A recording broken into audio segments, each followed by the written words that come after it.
Muchas gracias por estar con nosotros. Un gusto estar con ustedes. Bueno, ¿podríamos decir que estamos ante el principio del final de la situación de Venezuela? Coincido contigo, sea lo que pase en las próximas horas, definitivamente la situación venezolana va a tener un antes y un después del 23 de enero. Ahora, la reacción de la dictadura, porque ya no lo podemos seguir llamando presidente Maduro, pues él es el dictador Maduro. Usurpador. ¿No? Es un usurpador, y así lo reconoce la comunidad internacional también. ¿Qué respuesta va a tener? Por lo pronto, bueno, ya echó al embajador de los Estados Unidos, le ha dado 48 horas. Hay personas que ya se les está cerrando la vida en esta protesta. Creo que llega a un número hasta de 10. Más casi 20. Durante la noche ¿ya? Fue una noche muy complicada. Y bueno, parece que esa va a ser la respuesta, represión. Sí, el gobierno usurpador tenía varias opciones y tomó la peor, que es el maltrato, la violencia, la evasión, porque la situación en la rueda de prensa del presidente Maduro ayer es increíble. O sea, decir que va a pedirle a los Estados Unidos que retire su personal diplomático, tuvo una reacción en Washington de inmediato, que es: no voy a retirar un personal diplomático por una orden de un gobierno usurpador. Y si nos dan 72 horas para irnos del país, los americanos han dicho: no nos vamos a ir del país y vamos a permanecer en nuestro territorio, en nuestra embajada. Si acaso el señor Maduro se le ocurriera enviar una tropa, una brigada o una guardia nacional a las postrimerías de la embajada, se convertiría en un problema diplomático. El señor Guaidó, presidente interino, juramentado ayer, ha declarado a los medios que en breve plazo nombrará un gabinete, nombrará embajadores, sobre todo en la cantidad de países que ayer le dieron su adhesión, y por supuesto esos países se van a adherir a ese mandato. O sea, ¿qué vamos a tener en las próximas horas? Por ejemplo, un nombramiento de un embajador en territorio peruano, en territorio norteamericano, en territorio brasileño, que con la fuerza del orden llegará a las puertas de la embajada y le dirá al embajador nombrado por Maduro: señor, usted se va de aquí. ¿Y eso va a poder hacerse efectivo? Absolutamente. La Constitución venezolana es muy clara: en ausencia de un gobierno democrático y elegido en elecciones libres, justas y transparentes, asume el presidente de la Asamblea, que fue lo que pasó ayer. ¿Qué le espera a Maduro? ¿El aislamiento? Bueno, con excepciones, así es, ¿no? Ahora, ¿cómo entender esas excepciones? Porque con el caso de México, ¿no? O con el caso del Perú, las fuerzas de izquierda. Exacto, ¿no? Normal, eso es normal. Son países de alguna manera tarifados por el gobierno venezolano. Lo mismo pasa en la OEA con algunas islas del Caribe. Es un proceso contrahistórico, lo llamaría yo. Y la fuerza de la razón y de la historia irá en contra de esos pronunciamientos. Ahora, incluso revisábamos documentación ayer de blogs, de páginas, de sectores de la izquierda venezolana, por supuesto, que se están sumando y respaldando, vamos a decir, lo que podríamos llamar la insurgencia, ¿no? del pueblo venezolano, que ha juramentado y ha reconocido como presidente interino a Guaidó. Entonces, sectores de la izquierda venezolana, y eso parece que la izquierda latinoamericana no termina de entender. No es una posición ideológica la que hay que tomar, sino es una posición democrática o de respaldo a una dictadura y a un gobierno usurpador, pero eso parece que no lo entiendes. No lo entienden y no lo quieren entender, y junto a eso también podemos señalar posiciones de los medios, a ver cómo lo podemos llamar, dentro del ejército venezolano. La cúpula militar evidentemente está con Maduro porque son generales, ganan muchísimo dinero. Que tienen muchísimos privilegios, ¿no? Todos. Pero los mandos medios están absolutamente en contra del régimen, muchos de ellos están detenidos.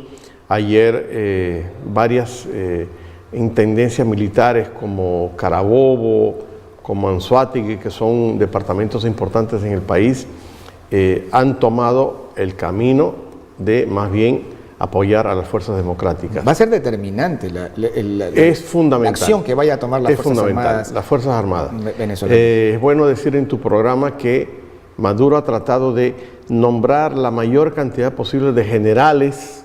Más bien se dice que en Venezuela hay más generales que en Estados Unidos, para tratar de, a través de prebendas económicas, mantenerlos junto al régimen. Pero en los próximos días vamos a ver esto como un castillo de naipes que se va a ir cayendo poco a poco. Ahora, en ese día que todos estamos esperando, ¿no?, de la caída de Maduro, ¿qué les espera a Maduro y a toda su cúpula? El presidente interino, el señor Guaidó, ha lanzado varios mensajes estratégicos, por cierto.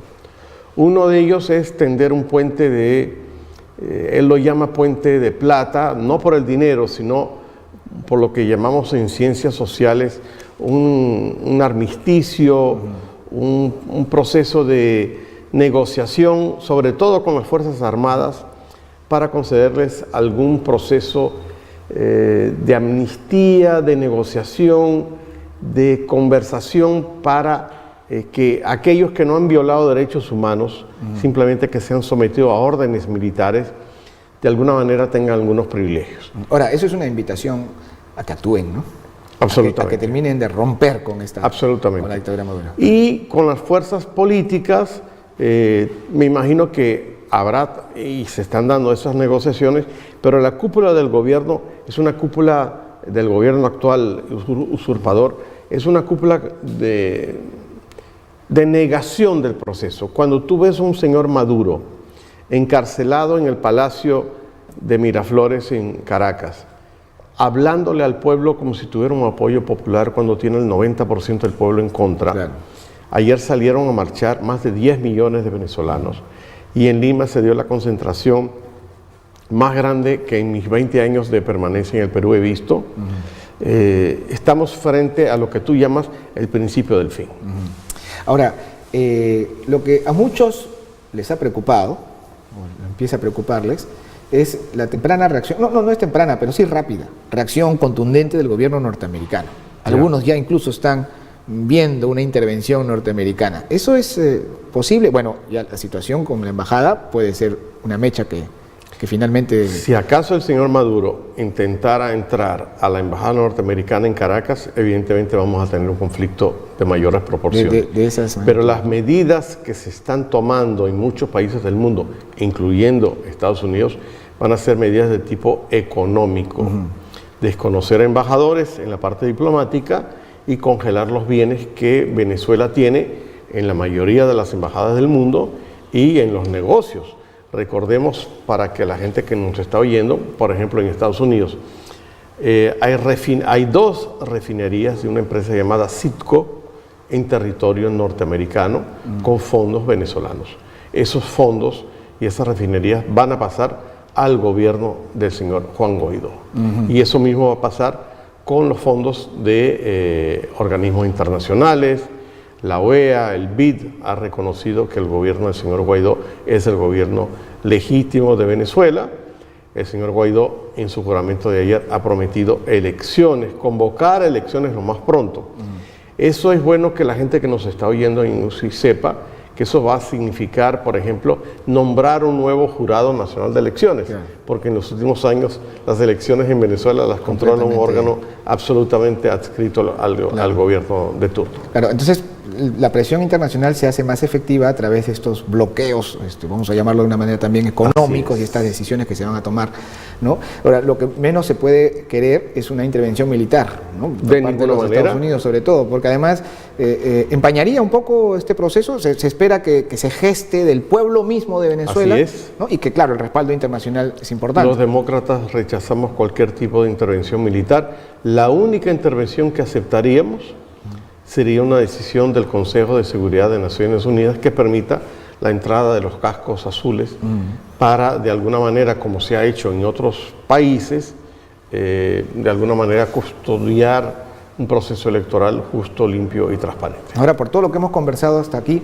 y esto es importante que la opinión pública lo tenga claro, ¿no? Lo que ha sucedido no es un acto simbólico, no. Hay un nuevo presidente democráticamente, constitucionalmente, vamos a decir, establecido en Venezuela. Los artículos 233, 331 y 350 de la Constitución venezolana, por cierto, aprobada en el régimen del señor Chávez, prevé esta situación. Y lo que pasó ayer en Venezuela es algo absolutamente constitucional. Entonces es importante que incluso los medios de comunicación nos corrijamos, ¿no? Al referirnos a Maduro, no lo podemos referir más como el presidente de Venezuela, en todo caso el dictador de Venezuela, ¿no? El que está usurpando una posición de poder a la fuerza, respaldado por una cúpula militar, ¿no? Y es bueno también que la gente sepa, porque algunos medios de comunicación ayer me decían, pero ¿por qué el 23 de enero? Es el Día Nacional de la Patria. Yo dije, no, el Día Nacional de la Patria, como aquí es el 28 de julio, en Venezuela es el 5 de julio. Lo que pasó ayer es que estábamos celebrando 61 años de haber derrotado un dictador. En el año 1958 apartamos del poder y se escapó hacia España el dictador Marcos Pérez Jiménez. 20 años después entró este régimen narcodictatorial. Le siguió una tradición democrática a Venezuela. Absolutamente, 40 años. Claro. Con aciertos y errores, porque no hay que reconocer también los errores. Claro. Pero lo que va a pasar a partir de ahora es un antes y después.